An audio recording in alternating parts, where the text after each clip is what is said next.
इस राइफल को दुनिया की 10 सबसे प्रसिद्ध बंदूकों में शीर्ष स्थान दिया गया है, लेकिन किसने सोचा होगा कि इसका पहला मॉडल ऐसा दिखता होगा। श्रमिकों ने इस नई बनी बंदूक का परीक्षण किया। सबसे पहले उन्होंने एक एक गोली दागी। गोलियां लोहे की बाल्टी पर सटीक लगीं। फिर उन्होंने गोलियों की बौछार की। लोहे की बाल्टी पल भर में छलनी जैसी हो गई। बाल्टी के अंदर गोलियों का निरीक्षण करने पर गोलियों का विरूपण एक समान था, जो उत्कृष्ट स्थिरता को दर्शाता है।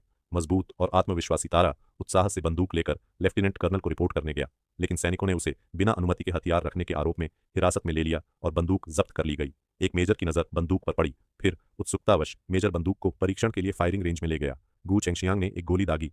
परीक्षण के परिणाम देखकर वह तुरंत चकित रह गया। बंदूक बेहद सटीक और स्थिर थी और चलाने में बहुत आसान थी।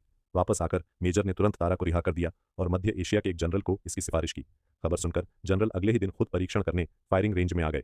उन्हें यह जानने की भी बहुत उत्सुकता थी कि किस तरह की बंदूक ने मेजर को इतना प्रभावित किया है। अप्रत्याशित रूप से परीक्षण के दौरान चाहे गोलियों की बौछार हो या एक एक करके बंदूक ने सटीक निशाने पर वार किया।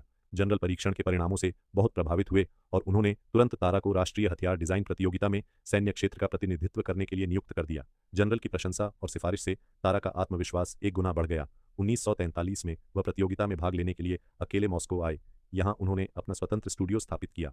हालांकि स्वयं सीखने और उच्च शिक्षा न होने के कारण वह उचित डिजाइन चित्र नहीं बना सके। सौभाग्य से संगठन ने उन्हें एक पेशेवर रूप से प्रशिक्षित महिला सहायक प्रदान की। सहायक की मदद से तारा ने ब्लूप्रिंट को फिर से बनाया और बंदूक की कमियों को दूर किया। दुर्भाग्य से पहले दौर के निर्णायक मंडल में ही तारा की बंदूक बाहर हो गई। अपनी हार की खबर से अका पूरी तरह टूट गई। वह इतनी शर्मिंदा थी कि वहां रुक नहीं सकी। जाने से पहले वह अपनी सहायक को अलविदा कहने गई। सहायक ने अका को दिलासा देते हुए कहा कि अगली बार वह जरूर जीतेगी। अका को बहुत हौसला मिला, लेकिन साथ ही अपराध बोध भी हुआ। निराश होकर अका जनरल से मिलने लौटा और उन्हें प्रतियोगिता के लिए क्वालिफाई न कर पाने की सूचना दी।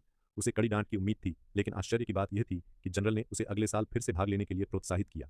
अका ने तुरंत बंदूक विकसित करने में खुद को झोंक दिया। अनगिनत दिन रात अथक परिश्रम किया, जब तक कि आखिरकार उसने एक संतोषजनक डिजाइन तैयार नहीं कर लिया।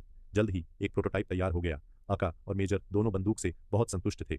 इसलिए अका ने अपना सामान फिर से पैक किया और प्रतियोगिता की